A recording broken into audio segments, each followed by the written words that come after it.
वह क्या कहती है, उसे अपने बारे में खुशफहमी थी। हो सकता है दर पर्दा उसकी मोहब्बत का दर्म भरती हो, और उसका जिक्र वह आशी से करे, क्योंकि उसके सामने आशी का फ़ोन भी तो पहली बार ही आ रहा था। अब्बू कैसे हैं?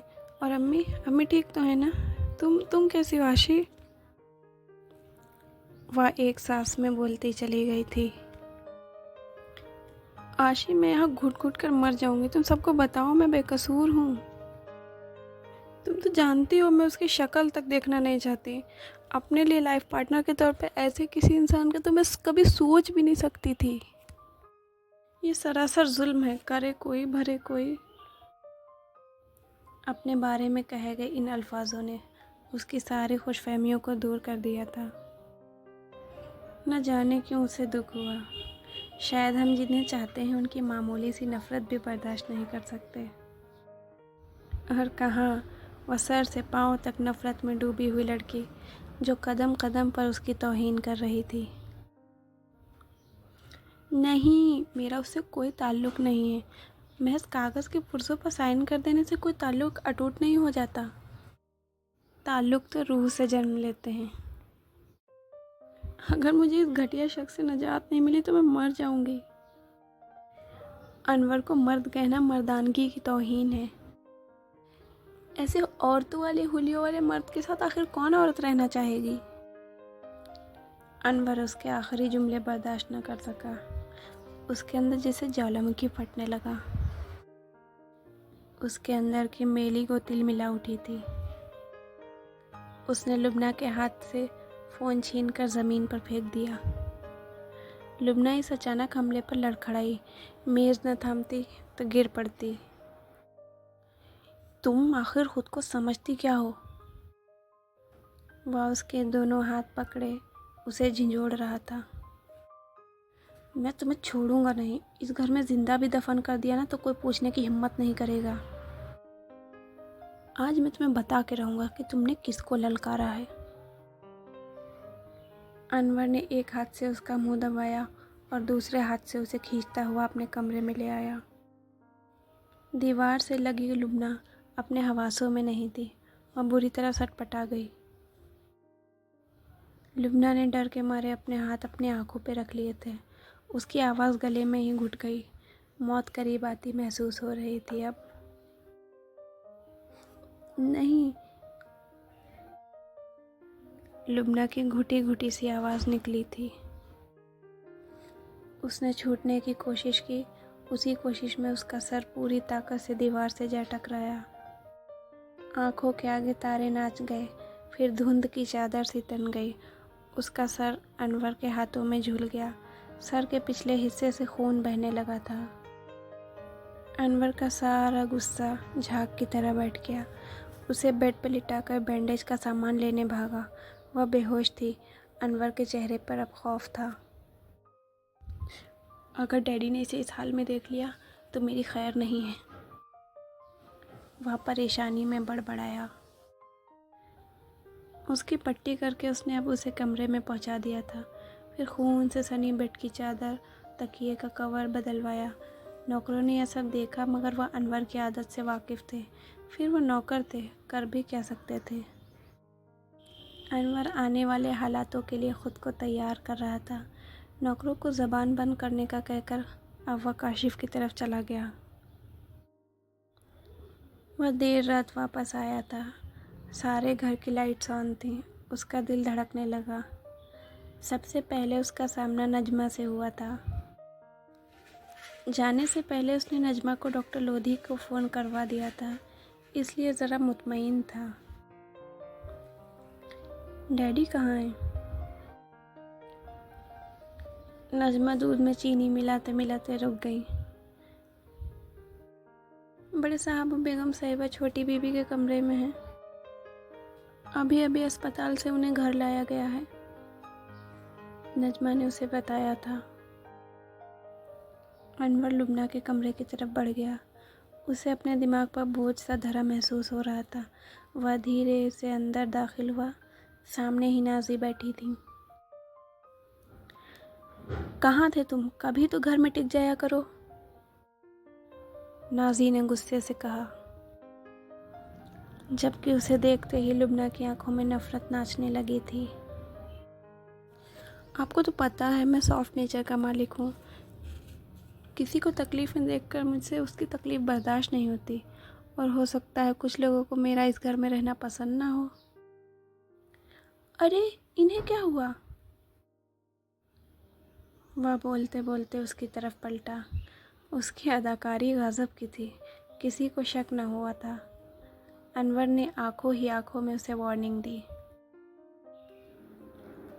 लुबना ने मुंह घुमाकर अपनी आंखें बंद कर ली, जैसे उसकी शक्ल ही नहीं देखना चाहती हो। तुम घर पर हो तब पता चले ना, बाथरूम में गिर गई थी।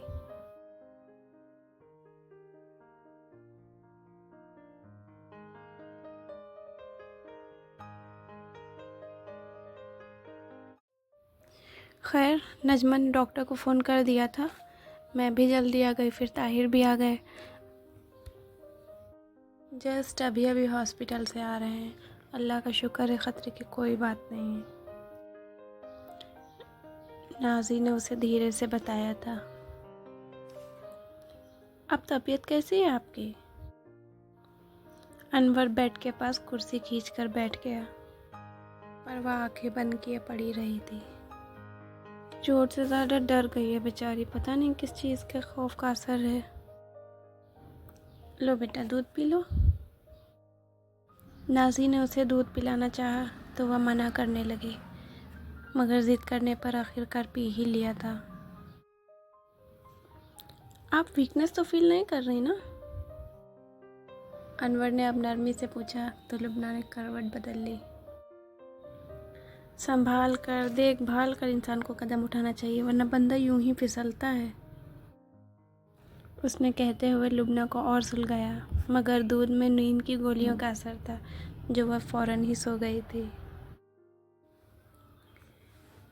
तीसरे दिन अनवर अपने ग्रुप के साथ शो के लिए बाहर चला गया।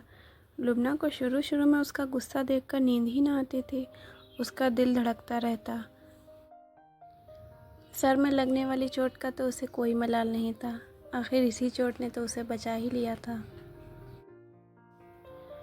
फारिया सिद्दीकी एक खाते पीते खुशहाल घराने की थी। उस्मान उनके दूर परे के कजिन थे। दोनों की पसंद को देखते हुए बड़ों ने उन्हें शादी के बंधन में बांध दिया था। नाज़ो पली फारिया के ख्वाब उस्मान के छोटे से घर में आकर टूट गए। उसका छोटा सा कारोबार था, इतनी कम आमदनी में फारिया के ख्वाब पूरे होने नामुमकिन थे। हालांकि फारिया के बाप ने कई बार उस्मान से कहा कि वह उनके बिजनेस में हाथ बटाएं, मगर उस्मान की अना को यह गवारा न हुआ। मगर फारिया तो अपने खर्च के लिए अपने बाप के सामने हाथ फैला देती। उसी दौरान उनके यहाँ लुबना, डॉली और सनी ने जन्म लिया। बच्चों के असल नाम कुछ और थे। ये तो फारियाँ थी जो उन्होंने अपनी अमीराना ज़हनियत को तस्कीन करने के लिए ऐसे नामों से पुकारती थी। लुबना का नाम बड़े चाव से दादी ने रखा था। फारिया ने उसका नाम भी बदलना चाहा, मगर उस्मान आड़े आ गए। उन्हें अपनी माँ का नाम बिगाड़ना पसंद न था। डॉली और सनी मिजाज में माँ पर गए थे, जबकि लुबना हूबहू बाप की कॉपी थी। वही धीमापन, वही संजीदगी, वही शाइस्तगी। फारिया ने उसकी तरफ से जान कर लापरवाही बरती थी। वह कुछ हासिल तबीयत की थीं, क्योंकि उस्मान की माँ से उसका नाम रखने की गलती जो हो गई थी, वह उसकी तरफ ध्यान न देती थी। यूं ही दादी की शफकत और प्यार में वह पली। 12 साल तक उनके पास रही। उन्होंने साथ छोड़ा तो लुबना को अकेलेपन का एहसास हुआ। डॉली और सनी उनसे दूर रहते थे। दोनों झगड़ालू भी थे, खाना पसंद ना आता तो बर्तन तोड़ देते, और फारिया उन्हें शह देती जाती। पैसे की कमी ने उन्हें चिड़चिड़ा, कमज़ोर और अजियत पसंद औरत बना दिया था। फिर वक्त बदला। उस्मान के तीनों बड़े भाइयों ने फैक्ट्री लगाई, उस्मान को पार्टनर बनाया। धीरे धीरे खुशहाली ने उनके कदम चूमे और उनका शुमार अमीर लोगों में होने लगा। उस्मान ने पौश इलाके में एक कोठी खरीद ली। लाइफस्टाइल ही बदल गया। शलवार कमीज़ की जगह मगरबी फ़ैशन के कपड़ों ने ले ली। तहज़ीब की सारी बुराइयों ने उनके घरों में पैर पसार दिए थे। डॉली का चक्कर बिजनेस पार्टनर के बेटे रज़ा से चल रहा था। सनी रोमी के चक्कर में था। उसके और भी कज़िन इसी बेपरवाह रवि के शिकार थे। वक्त ने उस्मान को भी बदल दिया था। उन्होंने फारिया के आगे अपनी हार मान ली। अब घर और औलाद पर फारिया की हुकूमत थी, मगर बस लुबना ही थी जो नहीं बदली थी। सबा और धनक तो उसे मुंह पर ही बूढ़ी रूह कहती थी, क्योंकि वह अब भी सर पर दुपट्टा लेती थी, क्लब पार्टियों में नहीं जाती थी, उसका किसी से कोई चक्कर भी नहीं चल रहा था। सारा कहती, लुबना तुम तो हमारे ख़ानदान की लगती ही नहीं हो, सारी बातें मिडिल क्लास लोगों की हैं तुम्हारे अंदर। फारिया भी उससे चिढ़ती थी। वह सबा धनक की मिसाल देती, कैसे कैसे अमीर लड़कों से दोस्ती कर रखी है। घर में सिर्फ आशी थी जो उसे उस्मान के बाद लुबना के करीब थी। आशी फारिया के भाई की बेटी थी। जब वह 4 साल की थी तो उसकी माँ का इंतकाल हो गया। बाप दूसरी शादी करके लंदन जा बसा। आशी को उसने अपनी बहन फारिया के पास छोड़ दिया। आशी लुबना से 2 साल बड़ी थी और उसकी मंगनी हो चुकी थी। उसका मंगेतर एयरफोर्स में कैप्टन था। इसी साल उनकी शादी होने वाली थी। अब फारिया ने लुबना पर भी दबाव बनाना शुरू कर दिया। वह उसे एहसास कराना चाहती थी कि उसकी कोई हैसियत नहीं है, वह अपनी मनमानी नहीं कर सकती। शुरू से वह उनके आदाब का निशाना बनती चली आ रही थी। लुबना डरी सहमी सी रहती। डॉली और रज़ा की शादी हो गई, वह लोग अमेरिका चले गए। अब फारिया लुबना के लिए परेशान थी। उसका अभी तक एक भी रिश्ता नहीं आया था।